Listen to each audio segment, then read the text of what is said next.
If you're a Milwaukee Bucks fan and you teleported back to the end of the 2023 season and someone asked you if you would trade these two guys and some draft picks for Damian Lillard, chances are 99% of people would say yes. But it's only been around a year and a half and people are already regretting this choice, wanting something back that they were so quick to throw away. Now we'll get into the Bucks and how they're actually playing later on in the video because my god, there are some things to talk about there. But first, I feel like it's actually important that we go over the expectations that they had going into this season. I also have to clarify, I do understand it is early in the season, and a lot of the things that I'm going to say in this video could be considered overreactions, okay? I don't really care. That being said, it really feels like the expectation that the Bucks had going into this season was that everything was going to work like that. Damian Lillard and Giannis had the offseason to connect and kind of build that chemistry that we really weren't seeing from the first year that they had together. There was a lot of hopes that they would be able to develop that two-man game. They brought in their new coach, Doc Rivers, so everything was exciting. Now, were they the guaranteed #1 team to come out of the Eastern Conference? No. You have the Boston Celtics who have claimed that spot for the time being, but they were like the #2 team. I think the only other team that you could really argue that was going to rival their spot was the New York Knicks, especially with the trade that they made for Karl Anthony Towns. As for my prediction for the team, I almost felt the same way. I was excited to see Dame and Giannis really work out together during the summer, but then as soon as I saw that they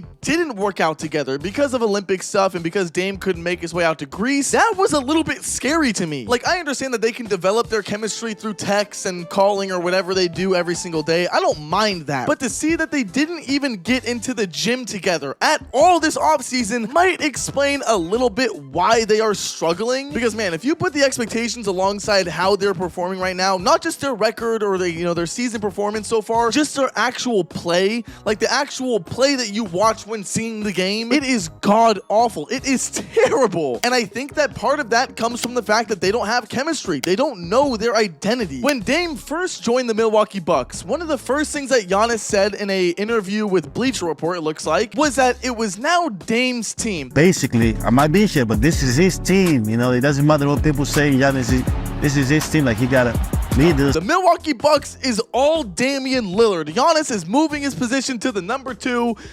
not literally position, but position as in, head of the team. And I don't want to say that he was lying when he said that or that it was like fake humbleness coming from Giannis, but that was actually complete bullshit. One of the big problems that I've had when actually watching the Bucks this year is seeing Giannis's ability to never set a screen for Dame, or if he does, it's never a legit screen. It's always him rolling to get into the paint to get the ball to score the 2. And it's like, are you even trying to help the team? Are you even trying to set up other players on your team, or do you just want the ball? Do you just want to go in and score? And like on the other end, I don't really blame him, because if I saw Dame shooting these numbers right here, fuck, I wouldn't want to set a screen for anyone either. But that's something that if Doc Rivers really does enforce or incorporates to really be a huge part of the game plan, they can work on that. They can get their two-man game set up and focus on that during practices, and that's something that can be picked up later on in the season. Their transition defense, though, very fortunate there. Morant, speed dribble, looking to attack, fading, banking, and hitting. Like, what am I watching? What am I actually seeing? So their last game was against the Memphis Grizzlies, and I know a lot of people say that they are a very good team in the Western Conference. I'm not saying that they're not. To be realistic here, they're around like a play-in team, okay? That's at least how I see the Memphis Grizzlies. So the Bucks, being a championship caliber team that they say they are, this should have been an easy game. But they lost on two things: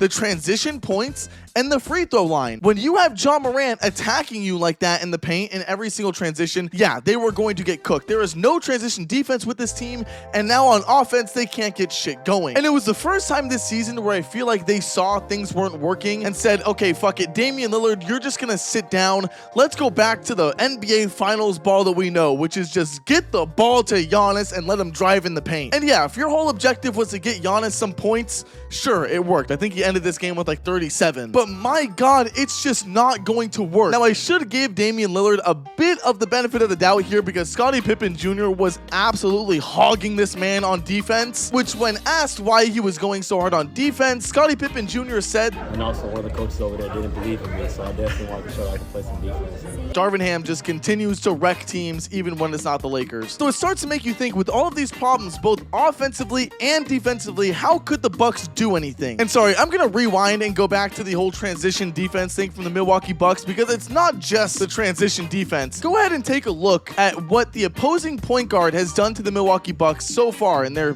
start to the season. This is outrageous. This is actually absurd, and I really wish that the Bucks had some sort of like point guard that was very defensive oriented and was like able to really hold his own on defense and not let the opposing guards do anything like this to them, because it proves to be a huge weakness. That's right, they traded him for Dame. So how could the Bucks fix something like this? Well, to be honest, I'm not the head coach. This isn't really up to me to fucking fix, but I would say try to do something with their offensive game. I mean, I'm already kind of riding off the Bucks as a contender to win a championship, because we all know that to win a championship, you have to have both good defense and offense. You can't win a championship on one side of the ball unless you're the early 2000s Detroit Pistons. But even then, in today's game, it's not going to work, right? And so I think to myself that even if Giannis and Dame are able to get their two-man game going, and Dame starts going back to shooting amazing numbers, and Giannis is driving to the paint, they still wouldn't have defense unless they, somehow manage to fix that throughout the course of the season. But I don't even think they have the right personnel for it. So do I think that the Bucks are going to be like this bottom feeder in the Eastern Conference? No, they're obviously going to be a playoff team. At least I would expect that from like bare minimum from them. But even then, I think a majority of that will come from them picking up their offense and getting better offensively rather than it being on the defensive end. So all that being said, I am wishing the best for the Bucks. I wanted to see them come into this season with a lot of firepower and championship pedigree, but we just haven't seen it so far. And like I said in the start of the video, I know that it's just early in the season, right? These are things that we could see be fixed later on, but some of them seem to just be like built into the team. I don't know how many things can be fixed with chemistry or just Doc Rivers running a play here and there. That being said, let me know down in the comments what you guys think, okay? I read and respond to everyone. I would love to hear your guys' opinions and takes on this year's Milwaukee Bucks and just how their start has been so far and where you see them ending the season. Are they going to be a playoff team? Will they be a play-in team, or can they be getting that Cooper flag? And also, while you're down there, if you could hit the like and subscribe button, that does help out a ton. And I will see you guys all in the next one. Later.